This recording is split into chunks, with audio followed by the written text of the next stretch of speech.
going up there on stage, it's like a transformation. It allows a part of my subconscious to come alive that doesn't sit at the front of of me, and I get to transform into this something else that I have a lot of fun with, but just in reality and regular day, just isn't really a part of my personality.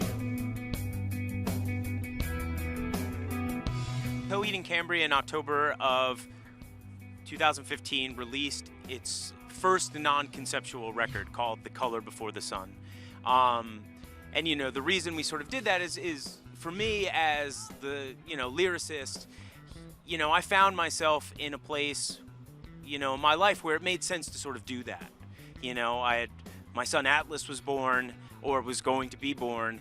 For me, it was like this is a time that makes sense where to sort of allow the songs to kind of speak for themselves and really sort of showcase my love for my wife and sort of the situations I was going through before I had known we were pregnant, and the endurance that we together as a couple had gone through when we found out that our country home was like destroyed. So it was like all of these sort of personal things that just I think made for such a great story on its own, that it didn't require the sort of manipulation that I usually do with the records to create something more epic and along the guise of the Amory Wars. When I wrote those beginning records, I just had such a hard time just being me. I had a hard time confessing myself in the songs or allowing the audience in. So I just created a mask, essentially, by creating the Amory Wars. And I hid behind it.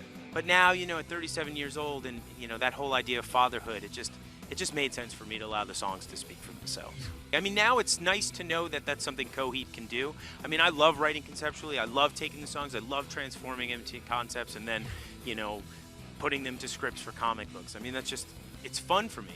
And so I can see myself doing that, but it's nice to know that I can kind of step outside of the concept and just allow the records to be records.